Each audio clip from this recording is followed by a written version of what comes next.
नमस्कार दोस्तों, हमारे YouTube चैनल जनवाणी पर आपका हार्दिक स्वागत है।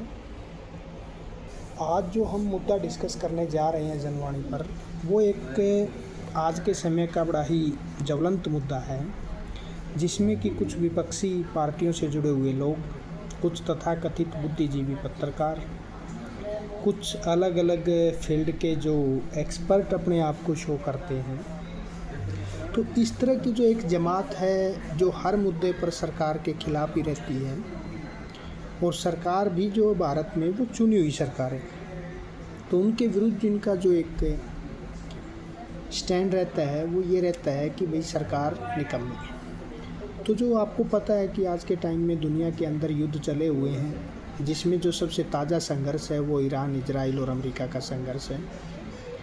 तो इस युद्ध के वैश्विक प्रभाव पड़ेंगे, और इसके ऊपर जो एक नैरेटिव इन्होंने सेट करने की कोशिश की है, वो एक नैरेटिव सेट किया जा रहा है कि भारत की जो चुनी हुई सरकार है वो निकम्मी है, बुज़दिल है, और जो एक राहुल गांधी का टैगलाइन है कि नरेंद्र सरेंडर, तो उसको जस्टिफाई करने के लिए अलग अलग प्लेटफॉर्म का यूज किया जा रहा है इस युद्ध के परिप्रेक्ष्य में। कि अभी जैसे एक मुद्दा आया कि भाई ईरान का कोई जहाज यहाँ हमारे मिलिट्री एक्सरसाइज, नौसेना की एक्सरसाइज में आया था, वो वापसी जा रहा था, तो उसके ऊपर अमेरिका ने अटैक किया, तो उसको दिखाया गया कि भारत के मेहमान को भारत नहीं बचा पाया। और आजकल की सबसे बड़ी दिक्कत ये है कि जितना भी हमारा यूथ है वो कोई रिसर्च नहीं करना चाहता, वो आंकड़ों को सही नहीं करना चाहता, वो जो सामने आता उसको लाइक, शेयर और कमेंट पे जा रहा है।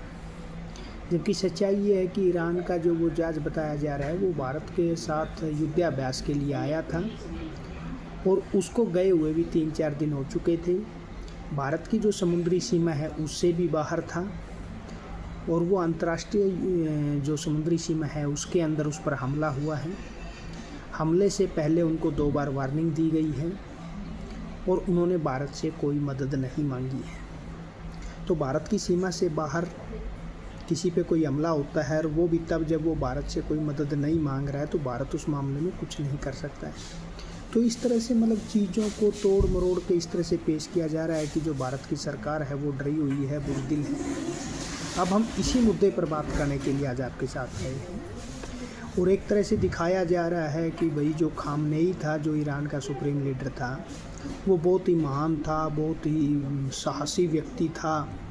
ऐसे शो किया जा रहा है कि वो झुका नहीं, वो अपने देश के लिए शहीद हो गया।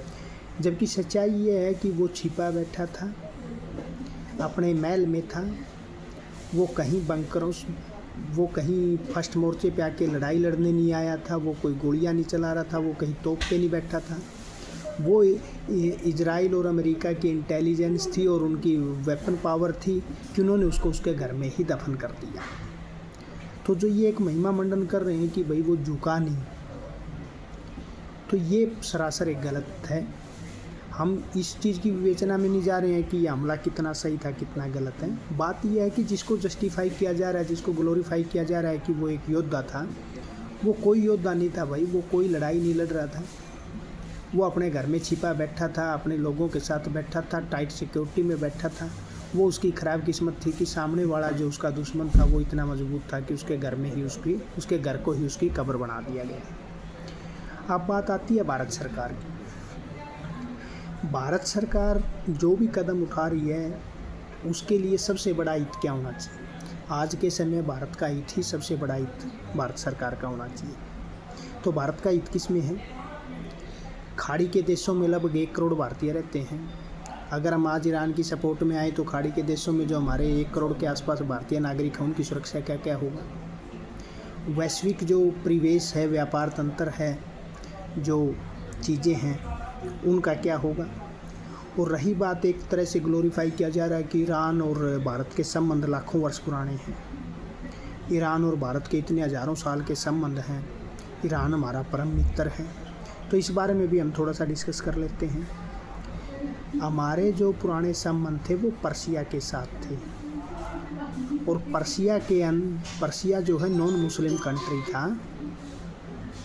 तो ऐसा कुछ नहीं है कि जो अभी का ईरान है उसके साथ भारत के संबंध थे, ऐसा कुछ नहीं है। ईरान तो खुद जो है ये पारसियों का देश होता था। तो जब इन्होंने मुस्लिमों को शरण दी तो मुस्लिमों ने 50 साल 100 साल के अंदर इसको देश का नाम बदल दिया, देश का धर्म बदल दिया, वहाँ के लोगों का रहन सहन बदल दिया, वहाँ की संस्कृति को मिटा के उस पर कब्जा कर लिया। तो जो ये हज़ारों साल पुराने संबंधों की दुहाई दी जा रही है, पुराने मित्र बताए जा रहे हैं, तो वो पर्सिया था, वो ईरान नहीं था। और जो मौजूदा ईरान था, इसका जो ये सुप्रीम लीडर था खामेनी, तो इसका भारत के प्रति कोई विशेष लगाव नहीं था। कश्मीर में रेफरेंडम के लिए ये कहता था, और इसका वो बयान भी था कि अगर सारे मुस्लिम कंट्री एक हो जाएं तो हिंदुओं को कश्मीर छोड़ना पड़ेगा। तो इस तरह का इसका भारत के साथ भाईचारा था। तो जो लोग एक तरह से चीज़ों को मॉडिफाई करके और इस तरह से जस्टिफाई कर रहे हैं कि भाई सरकार, आप लोग सरकार पर विश्वास रखें, सरकार जो भी कदम उठाएगी भारत के हित में उठाएगी और भारत के हित में ही उसको कदम उठाना चाहिए। और अगर पुराने संबंधों की ही बात की जाए तो आज पाकिस्तान के साथ हमारे संबंध क्या हैं, जबकि 1947 से पहले तो पाकिस्तान होता ही नहीं था, भारत ही था।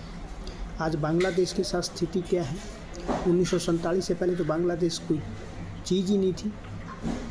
1947 में पूर्वी पाकिस्तान बना और 1971 में भारत की मदद से ये बांग्लादेश का निर्माण हुआ। पर आज उनके साथ हमारी क्या स्थिति है।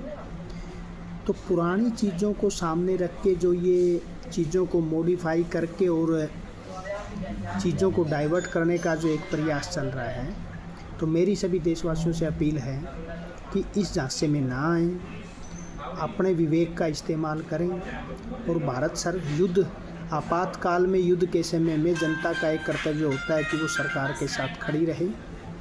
पता नहीं हमारे देश का विपक्ष किस विचारधारा में, किस फ्रस्ट्रेशन में अपनी नैतिक जिम्मेदारियों को भी खोता जा रहा है। पर हम भारत की जनता ये विश्वास करें कि सरकार हमारे साथ और हम सरकार के साथ हैं, क्योंकि मुसीबत को मिलजुल के ही टाला जा सकता है। रही बात आर्थिक पक्ष की, तो दुनिया के किसी भी देश में कहीं भी कोई तनाव होगा, कहीं भी युद्ध होगा, तो उसका पूरे वैश्विक परिदृश्य पे असर पड़ना लाजमी है। इस चीज़ से नहीं बचा जा सकता है। जहाँ भी दुनिया में लड़ाई छिड़ेगी उसका, क्योंकि आज के टाइम में जो ग्लोबल विलेज है पूरा विश्व, तो ग्लोबल विलेज में कहीं भी अगर कोई गड़बड़ होगी तो उसका खामियाजा सबको भुगतना पड़ता है। तो इसलिए सरकार के साथ खड़े रहें, अपने विवेक का इस्तेमाल करें। और भारत सरकार की स्थिति तो ये है कि जिनको हेवन ऑफ अर्थ कहा जाता था, दुबई, शारजाह जैसे देश की, यहाँ पे कोई ख़तरा नहीं है, दुनिया के सारे अमीर वहाँ बसना चाहते थे, आज वहाँ पे मिसाइलें गिर रही हैं, जबकि भारत के अंदर कोई ख़तरा नहीं है। भारत के पड़ोस में ईरान, अफ़गानिस्तान की क्या स्थिति है, दुनिया के खाड़ी देशों की क्या स्थिति है, ईरान, इराक, सीरिया, लेबनान सब की क्या स्थिति है। उसके बावजूद भारत इतना सुरक्षित पनाहगाह बना हुआ है, तो वो मौजूदा सरकार की दूरदर्शिता से ही बना हुआ है। तो अंत में फिर कि चीज़ों को मॉडिफाई करने वालों से बचें, गलत आंकड़ों से बचें और थोड़ा सा विवेक को इस्तेमाल करते हुए दुख की इस घड़ी में देश के साथ खड़े रहें। धन्यवाद।